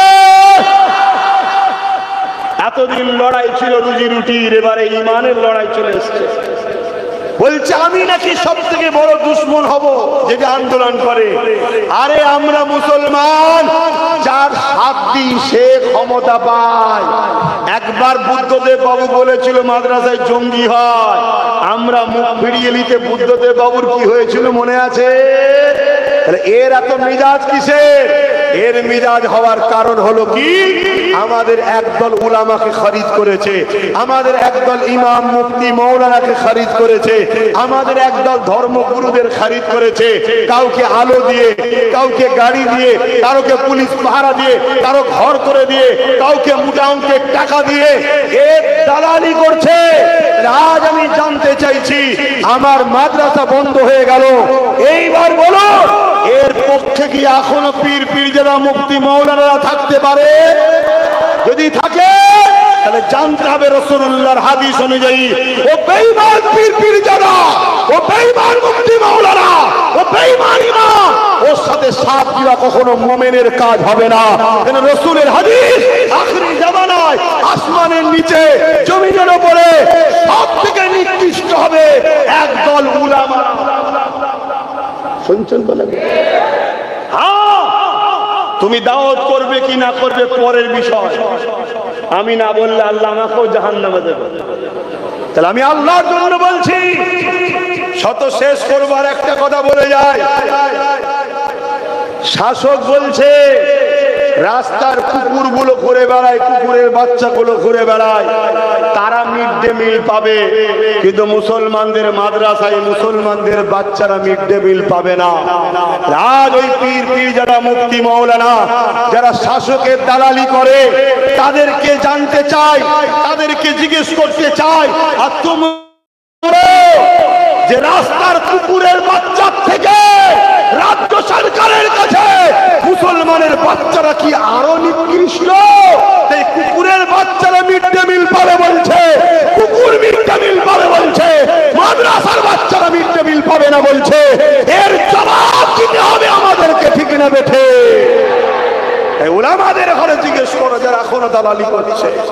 আর কিছু বললেই শুধু একটা বলবে, বিজেপি চলে আসবে। কি বলবে? বিজেপি আর এর মধ্যে পার্থক্য কি ভাই? বিজেপি আছে উত্তরপ্রদেশে, তাই তো নাকি? উত্তরপ্রদেশের জেলের মধ্যে মুসলমানদের এনকাউন্টার করে মারা হয়। আমাদের পশ্চিম বাংলার 2022-এ বারাইপুরে 4টে মুসলমানকে মেরে দেওয়া হলো। উত্তরপ্রদেশের বিজেপি ভিড় মব লিঞ্চিং করে মুসলমানকে মারে।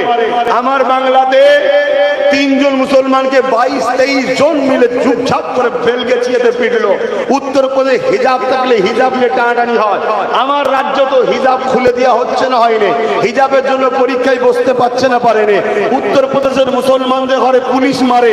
আমার রাজ্যের পুলিশ আনিস খান আবু সিদ্দিককে মারলো না?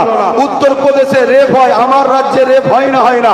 উত্তরপ্রদেশে মসজিদ ভাঙে, আমার রাজ্যের কলিকাতাতেও মসজিদের তালা মারা হয়েছে, আমার রাজ্যের 32টা মাদ্রাসাকে বন্ধ করে দেওয়া হয়েছে, আমার রাজ্যের সামনে মাসে 150 মাদ্রাসাকে বন্ধ করার হুমকি দিয়েছে। উত্তরপ্রদেশে কি হয়? উত্তরপ্রদেশে আর কি হয় বলো, যেটা আমার রাজ্যে হয় না বলো। আরে এরা দুজন একজনেরই কাজ করছে, সেটা হলো আরএসএস। শুনছেন তো? এরা দুজন একজনেরই কাজ করছে, সেটাকে বিজেপি আরএসএস এর প্রোডাক্ট বিক্রি করছে, এও আরএসএস এর প্রোডাক্ট বিক্রি করছে। ও প্রকাশ্য করছে আর এ একটু মুসলিম দরদি সেজে করছে। উত্তরপ্রদেশে মুসলমানকে মারছে হিন্দু সম্প্রদায় দাবিদারের লোকেরা, ঠিক তো নাকি? আমি পুরো হিন্দু বলবো না, কারণ হিন্দু ধর্ম অশান্তি শিখায়নি, কারো ধর্মের উপরে আঘাত দিয়ে কথা বলার অধিকার ইসলাম আমাকে দেয়নি, কিন্তু তারা হিন্দু ঘরে জন্ম নিয়েছে, সেই ছেলেরা উত্তরপ্রদেশে মুসলমানদের ঘরে মারছে। আর আমার রাজ্যে মুসলমানকে মারছে কারা? মুসলমানরা। বলো কোনটা বেশি দুঃখ? বলো কোনটা বেশি দুঃখ? তোমার ভাই তোমাকে যদি মার্ডার করে ওটা বেশি দুঃখ, আর না বাইরের তো দুশ্মন এসে অমুসলিম তোমাকে মার্ডার করলে বেশি দুঃখ? কথা মাথায় ঢুকছে। অনেক ভয়ঙ্কর খেলা, মনে রাখবে। উত্তরপ্রদেশে বিজেপি, আসামে বিজেপি, তারা আমাদের জানের উপরে হামলা করছে, অন্যায় করছে, সংবিধান বিরোধী করছে, কিন্তু আমার রাজ্য সরকার আমাদেরকে বড় প্ল্যান করে একেবারে বেঈমান কাফের বানাতে চাইছে। তার প্রমাণ হলো দীঘায় জগন্নাথ মন্দিরের প্রসাদ রেশনের মাধ্যম দিয়ে মানুষকে খাওয়াতে চাইছে। মানুষ ভাববে একটা মিষ্টি, একটা লাড্ডু, আরে ওটা সেরেট যুক্ত মিষ্টি। সেরেট যেখানে হয় সেই জিনিস খাওয়া মুজাদ্দেদ জামান ওসিয়তনামার মধ্যে লিখেছে, তাতে হারাম কাফের হয়ে যাবে। রাজ্য সরকার বড় প্ল্যান করে আমাদেরকে কাফের বানাচ্ছে। যারা আমাদেরকে কাফের বানাতে চায়, আল্লাহ ও নবী থেকে সরাতে চায়, তারা আমাদের বন্ধু না দুশমন? হাত তুলে বলো, বন্ধু না দুশমন? বন্ধু না দুশমন? বন্ধু না দুশমন? তাই কেন্দ্র সরকার যেমন আমাদের প্রকাশ্য দুশমন, রাজ্য সরকার আমাদের বন্ধু সেজে দুশমন। ঠিক না বেটে? যারা বলুন ঠিক না বেটে? অতএব দুশমনকে কখনো আমাদের আগামী দিন যাবে না, ঠিক না বেটে? তাতে সামনে যদি কোনো পীর আসে তার বিরুদ্ধে লড়াই হবে, পীরজাদা আসে বিরুদ্ধে লড়াই হবে, আলেম মুফতি আসে বিরুদ্ধে লড়াই হবে। যেই হোক, তুই ধর্মগুরু, ধর্মকে বাঁচাবার জন্য তোর কথা নেই, ইসলামের দুশ্মনের জন্য তুই দালালি করছিস কেন? খুব শিগগির একটা শেষ কথা বলি। গত পরশুদিন গোপনে একটা মিটিং হয়েছে আমার রাজ্য সরকারের সঙ্গে। 3 জন মুসলিম রেহনুমা দরদি লিডার, তারা কেমন মুসলিম লিডার জানে নাকি? 3 জন। কি আলোচনা হয়েছে সংক্ষেপে একটু বলছি, যেটা সোশ্যাল মিডিয়া থেকে পাওয়া যাচ্ছে। কি তারা আলোচনা করেছে যে আপনি যে ওয়াকফ আন্দোলনের বিরোধী করলেন, এটা মুসলমানদের দিলে লেগেছে। সত্যি লেগেছে? কথা বলো। লাখো লাখো ভাই যারা টিএমসি করতো তাদেরও দিলে লেগে গেছে। আমি ভুল বলছি? আরে যাদের ন্যূনতম ঈমান আছে, হয়তো এই দল করতো, আরে করতো ভালো লেগেছে, করেছে, ঠিক না বেটি? রুজি রুটির লড়াই ছিল আলাদা বিষয়, ওখানে গুনাহ হতো, ঈমান যাওয়ার তো ব্যাপার নয়। কিন্তু ধর্মের উপরে যে আঘাত দিয়েছে, লাখো লাখো টিএমসি যারা করতো তাদেরও মনে আঘাত হয়েছে না? হয়নি? যে হারা আমরা লড়াই করে আনলাম, আমরা জেল কাটলাম, আমরা ভাইকে খুন করলাম, ভাইকে মারলাম, ভাইয়ের নামে মিথ্যা কেস দিলাম, দাদা পীরের আওলাদ পীর খানদান সবকে গাল দিলাম, সব কিছু করে ক্ষমতায় তোকে বসালাম, আমরা তো কিছুই পেলাম না। আর তুই ক্ষমতায় এসে বলছিস মসজিদ মাদ্রাসার পক্ষে কথা বলা যাবে না রাজ্যে? এটা আঘাত দিয়েছে না? দেয়নি? তো ওর শাসকের দালাল কিছু মোল্লা-মলি সব আছে তো নাকি? তারা সব সার্ভে করেছে, সার্ভে করে, আরে মুসলমানের সঙ্গে কথা বললে উত্তর পাওয়া যাবে, সার্ভে করে দেখেছে যে এটা মুসলমান খুব খারাপ ভাবে নিয়েছে। তাই শাসকের কাছে গতকালকে বা পরশু দিনে গিয়ে গোপনে আলোচনা করেছে 3 জন। কি যে আপনি তাড়াতাড়ি ওয়াকফ আন্দোলন করার পারমিশনটা দেন, খুব বড় ক্ষতি হচ্ছে, কিন্তু মানুষ কিন্তু আপনার থেকে সরে যাচ্ছে। সরে যাচ্ছে, সরে গিয়ে সব ঢুকে যাচ্ছে। শুনছেন তো কোন দিকে ঢুকছে বুঝতে বাকি আছে? ওটার বলবো না, অসুবিধা আছে। ঢুকে যাচ্ছে সব। অতএব তাড়াতাড়ি আপনি আন্দোলনটা করার পারমিশন দেন। আমি আপনাদেরকে বলছি, আমার ভয় হচ্ছে, আমার ভয় হচ্ছে খুব শিগগিরই শাসকের পক্ষ থেকে দালাল আলেম ওলামাদের ঘরে বাজারে নামানো হবে। শুনছেন? ওয়াকাফকে সাইনবোর্ড করবে, আন্দোলনের নামে মুসলমান মুখগুলোকে ঘুরিয়ে বিজেপির বিরোধী করিয়ে এর কোলে তুলবে। শুনছেন তো নাকি? আমার কথা মাথায় ঢুকছে না? দেখুন, হ্যাঁ, মোটা অঙ্কের টাকা নিয়ে কাজ মিটিয়ে দেবে। কিন্তু তাহলে চিনবেন কি করে? চিনার হচ্ছে একটাই নমুনা, কি? বিজেপি যেমন আমাদের প্রকাশ্য দুশ্মন, ওয়াকাফ কানুন তৈরি করেছে, ঠিক না বেটি? এ কানুন করে না, ও কানুন করেছে। তাহলে ওরও বিরুদ্ধে যেমন আন্দোলন হবে, এ বলেছিল নিষেধ করতে দেবো না, একে ক্ষমা চাইতে হবে, ঠিক না বেটি? আওয়াজ দিয়ে বলুন ঠিক না বেটি? এ যদি বলে যে হ্যাঁ আমার এটা বলা ভুল হয়েছিল, তখন এই বিষয়ের উপরে আমি কথা বলবো না। তবে এই ভুলটা শুধু ক্ষমাতেই ছেড়ে দিলে হবে না। কেন, যে সাপকে একবার আঘাত করা হয়, আঘাত করা সাপ কামড় কিন্তু খুব জোর হয়। হয়তো এখন ক্ষমাটা চেয়ে নেবে, 26 আগার পরে বিশাল ছবল মারবে। তাই আর একটা এই ক্ষমার সাথে একটা পানিশমেন্ট। কি পানিশমেন্ট? আমাদের ঘরে চেয়ারে একটা পায়া একে দিতে হবে, ঠিক না বেঠিক গো? আচ্ছা, এই কথাটা কেন বললাম? এই ধরুন চেয়ারে বসে আছি, এই 3টে পায়া ধরুন আমার, একটা আপনাদের। এই চেয়ারে বসে আপনাদের বিরুদ্ধে আমি বলতে পারবো? বললেই পা খুলে নিলে পড়ে যাব। তাহলে আমাদেরও 50-60টা থাকা দরকার আছে না? না। হ্যাঁ, তুমি লাও, বসো, তুমি বসো, আমরা কিন্তু পা ঠেকাবো। বসে আমাদের বিরোধী করবে না, মাদ্রাসাকে শেষ করবে না, মসজিদকে শেষ করবে না, মুসলিমদের অধিকার সময় সময় যে যেটা পাও না সেটা দিয়ে দেবে। তাই তো নাকি গো? আমি কি আপনাদের ক্ষতি করছি?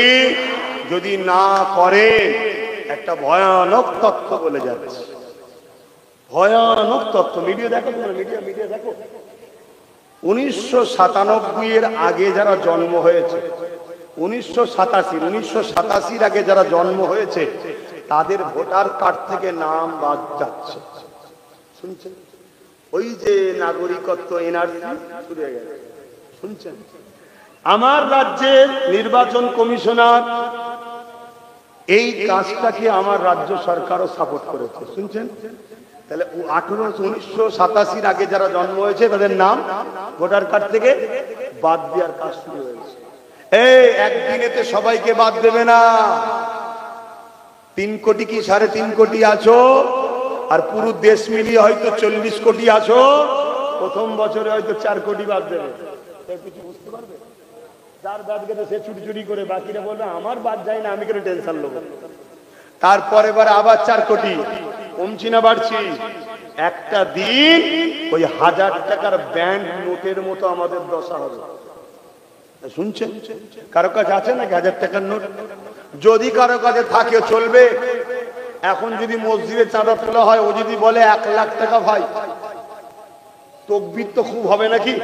কিন্তু খুলে দেখছি, আরে কার কচি দে না বাবা, একটু দে না, আরে দে, ওকে পার করে দে, বেগুনা ছেলে দে বাবা, আস্তে আস্তে যাও, কারেন্টের পোস্টার থেকে যাও। এই শোনেন এদিকে, 1 লাখ টাকা কেউ যদি দেয় তকবীর হবে।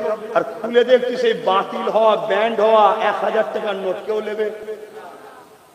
ওর থেকে বলবে তুই 500 টাকা দে, 1 লাখ দিতে হবে না। তাই তো নাকি? এতদিন ধরে তোমাদেরকে বুঝাচ্ছি যে নিজেদের ক্ষমতা তৈরি করো, নিজেদের পাওয়ার তৈরি করো, বুঝছো না? অলরেডি এনআরসি চালু হয়েছে, বাদ দেওয়া শুরু হচ্ছে। একটা দিন তুমি এসে বলবে যে ভাই ভুল ভেঙেছে, এবার চলো, কিন্তু তখন তুই বাতিল নোট, কেন তোমার ভোট দিবার অধিকার শেষ, আর কিন্তু কাজ হবে না। তাই সতর্ক করে দিয়ে গেলাম, আমাদের ধর্মের যে দুশ্মন, সে আমাদের প্রকাশ্য দুশ্মন, ঠিক না বেটি? কেন্দ্র সরকার আমাদের প্রকাশ্য দুশ্মন।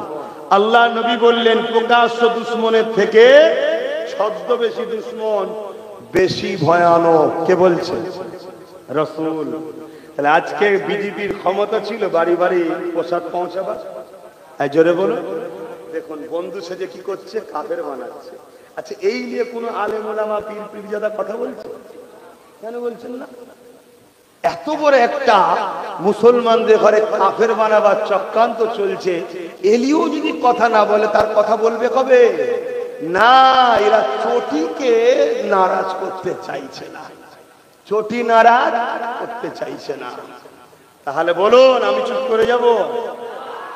হ্যাঁ, আপনারা আমার সাথে আছেন, লড়াই বিশাল জোর হবে, রাজি আছেন তো নাকি? গ্রাম থেকে শুরু করেন, গ্রাম থেকে শুরু করেন। এখনো যদি কোনো মুসলমান এই মসজিদ মাদ্রাসা দ্বীনের ইসলামের দুশমনদের সাথ দেয়, তাহলে সেই গাদ্দারকে প্রথমে বুঝান, ভাই পরিবর্তন হয়।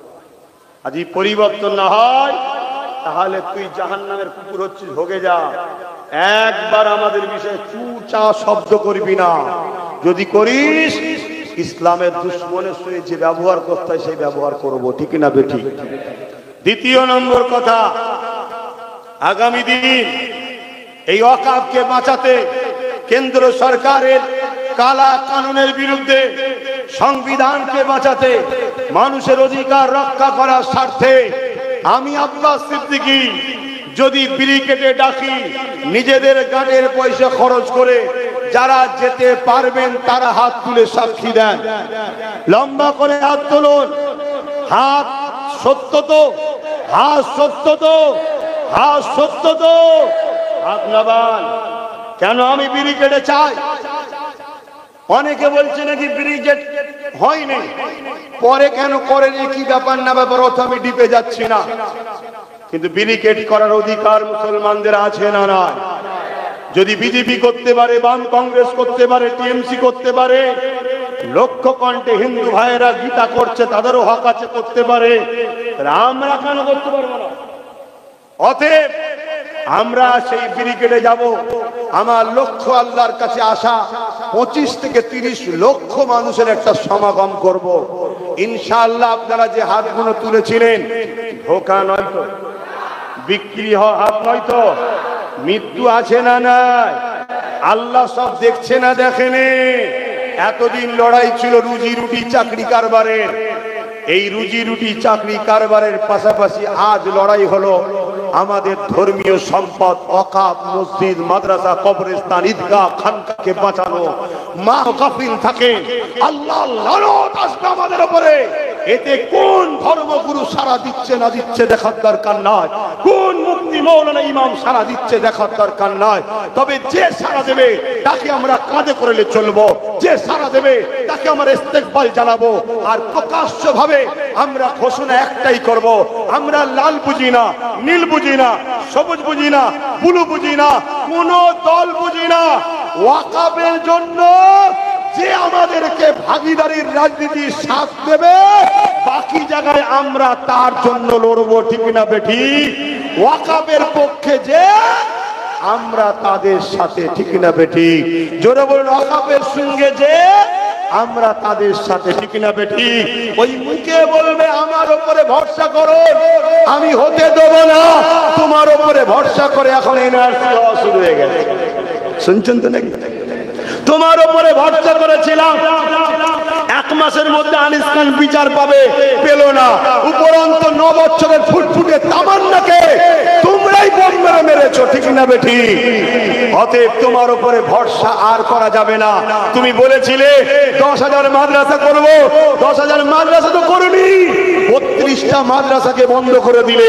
ফুরফুরা শরীফের মতো দাদা হুজুরের তৈরি করা 14টা শিক্ষক নেই, সীতাপুরেতে 11টা শিক্ষক নেই, টোটাল বাংলায় 1000 শিক্ষার পদ খালি। যদি চাকরি করত 10,000 মুসলিম চাকরি, আরো কষ্ট হচ্ছে। বলুন, এই যা কথা বললাম আমার দুশ্মন বাড়লো না কমলো? আচ্ছা, এটা বাদ দিয়ে যদি জলসা করতাম দুশ্মন কমতো না বাড়তো? কমতো। দাওয়াত বাড়তো না কমতো? দুশ্মনও দাওয়াত করতো, বন্ধুও দাওয়াত করতো। আর আমি দেখেছি তো, এই ছেলেরা আমাকে দাওয়াত করতে যায়, যে আবার বলে অমুককে দাওয়াত করবো। কাকে করবি রে? অমুককে। একটা দালালের কথা বলে করবো, জানার পরেও বলে করবো, এটাই তো বল। তাহলে আমিও যদি দালালি করে আমার দাওয়াত করবে না, করবে না? কথা বলে, তাহলে এত রিস্ক নিচ্ছি কেন? মরণ একদিন হবে, আল্লাহর কাছে জবাব দিতে হবে। শুনছ, ডিউটি ছিল সত্যকে জানানো, জানিয়ে দিলাম, বাকিটা তোমাদের ইচ্ছা কি করবে না করবে। কিন্তু ব্রিকেটে যাবার প্রয়োজন আছে না নাই? কোথায় এটা? হ্যাঁ, এই বাকুলে হবে दूसरा 6 जुलाई, ओ 6 जुलाई बाकुल शरीफ माजारेर पार्श्ववर्ती मैदाने ওয়াকাফ কালাকানুনের প্রতিবাদে 6 জুলাই বিকাল বেলা থেকে প্রোগ্রাম হবে। আমি আসছি, আপনারা যাবেন না? কথা বলুন, যাবেন না? কবে বললাম? 6 জুলাই। হাত তুলে বলুন যাবেন। বেশি দূর তো নয়, যাওয়া দরকার আছে না নাই? আপনারা সবাই যাবেন, আশপাশ থেকে আরো লোক আসবে। মাথা যত বাড়বে, আন্দোলনের তাপ যত বাড়বে, তত দিল্লিতে প্রভাব পড়বে। আর পশ্চিম বাংলা হলো ভারতবর্ষের কোহিনূর। পশ্চিম বাংলায় আন্দোলন বাড়লে দিল্লি থরথর করে কাঁপে, কেন? পশ্চিম বাংলার ভৌগোলিক পরিস্থিতি আলাদা। বুঝছেন না? অতএব এখানে আন্দোলন বাড়লে দিল্লি ভয় খাবে। আন্দোলন বাড়ানো দরকার আছে না নাই? আর আন্দোলনে কি দরকার? মাথা বাড়ানো দরকার। ভিড় যত বাড়বে তত দিল্লি কাঁপবে। মাথা রাখবেন, এই কাছাকাছি প্রোগ্রামগুলো ম্যানেজ করবেন, আর শত শেষ সব জায়গায় করে প্রচার টোচার করে আমি ব্রিগেডে যাব পশ্চিম বাংলার রাজধানী কলিকাতায়। আপনারাও আশা করছি আরো একবার সাক্ষী দেন। যাবেন তো? ধোকা দেবেন না তো ভাইকে। আমি আল্লাহর ঘরের জন্য লড়ছি, মসজিদের জন্য লড়ছি, মাদ্রাসার জন্য লড়ছি, ঈদগাহর জন্য লড়ছি, আমার আপনার মা বোন বেটিদেরকে পোড়ানোর হাত থেকে বাঁচাবার জন্য লড়ছি, আরে ইনসাফের জন্য লড়ছি। তোমার বাচ্চারা চাকরি পাবে না, পড়াশোনাও করতে পারবে না, কেন? ওবিসি কোটাকে বড় প্ল্যান করে বন্ধ করে দেওয়া হয়েছে। জানো না? জানো না? ও বিষয়ে আলোচনা পরে হবে, খালি ওটা জলসাজার করছি না, কেন? ওটা ধর্মের ব্যাপার নয় তো। ধর্মের ব্যাপার কোনো এখানে করেছি, অসুবিধা হলো তো সেই জায়গায় ওটা যে করা যাবে না তা নয়, সব করা যাবে। অন্যায় বিরোধী করার নাম ইসলাম, কথা মতে ঢুকলো। কিন্তু তারপরেও চলো, প্রোগ্রাম যখন হবে তখন ওবিসি নিয়ে আলোচনা হবে। ওই দিন না একটু ওবিসি নিয়ে আলোচনা করবো খনি জনসভায়। আপনারা যাবেন 6 জুলাই, আসর বাস শুরু হবে, আপনারা সকলে যাবেন। কথা বুঝে আসছে? আর মেঘলা মেঘলা যদি থাকে তাহলে 3টেতেই হাজির হয়ে যাবেন। বেশি দেরি করবো না, সন্ধ্যার আগে ছেড়ে দেবো। আমি কিন্তু চলে আসবো, 3টে থেকেই প্রোগ্রাম শুরু হবে। আমি চলে আসবো 3টে, 3:30 চলে আসবো। আরে একটা দিন নাই, 2-3 ঘন্টা যাবে, অসুবিধা আছে? আরে আপনারা জানেন না ইউসুফ ইব্রাহিম, আপনাদের টাইম কিন্তু অনেকক্ষণ শেষ হয়ে গেছে।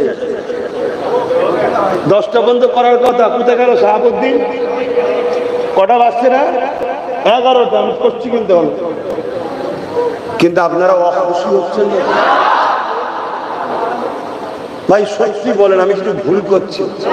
বিশেষ করে নূরপুর গ্রাম আমার দাদুজানকে খুব ভালোবাসেন, আমি কিছু ভুল করছি? একটু সাবধান হন। আমি একটা উদাহরণ প্রায় দিয়ে আজকে একটু দিচ্ছি। কুরবানির পশু জবাই হয় দেখেছেন? হ্যাঁ, কুরবানির পশু বাঁধে একদল লোক আর জবাই করে অন্যজন, ঠিক তো নাকি? জবাই করে মলি সাহেব আর বাঁধে অন্যজন, তাই তো নাকি? বলবো, অসুবিধা নেই তো? রাজ্য সরকার আমাদেরকে কুরবানির পশুর মতো বাঁধছে, আর মলি সাহেব এখন দিল্লিতে আছে, ও এসে জবাই করবে। হাসুনি, আমাদের হাসি পেচ্ছে, এটা বাস্তব। এ আমাদেরকে ঘুমটা দিয়ে বোকা বানাচ্ছে। কেন বলতো?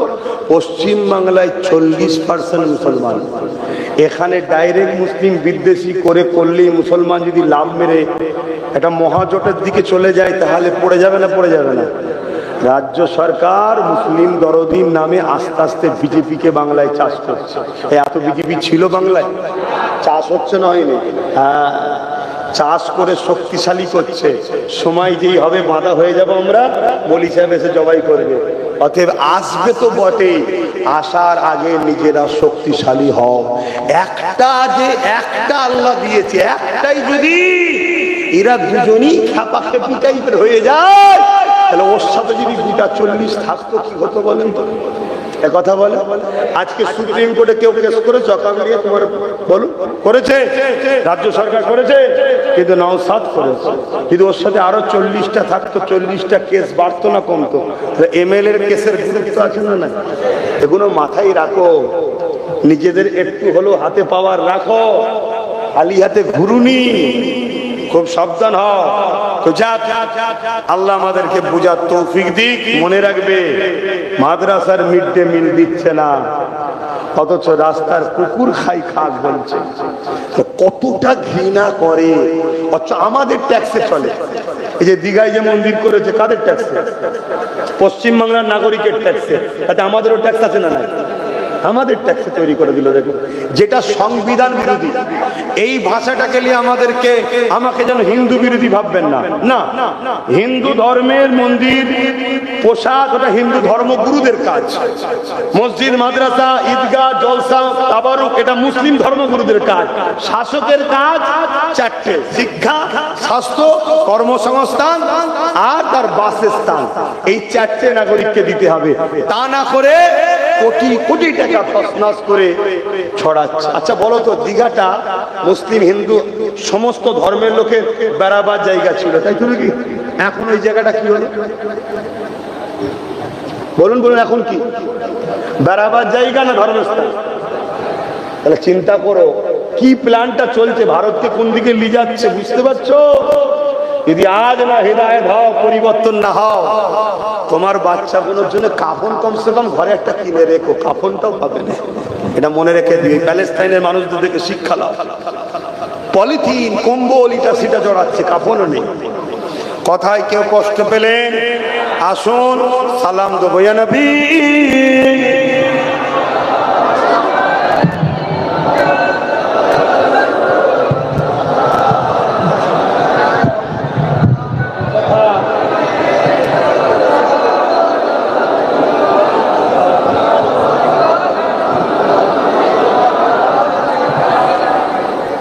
طلع البدر علينا من شنيعة الوداع وجب الشكر علينا ما دغى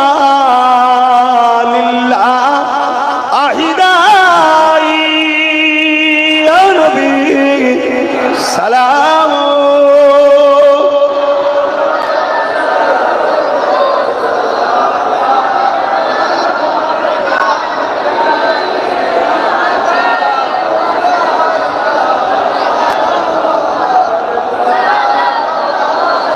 يا نبي مدينة হতে সব কিছুই পারে দেখি মোদের লাশ কবরে রাখিলে লইবেন আপন করে নবী সালাম ইয়া রাসূল ইয়া হাবিব।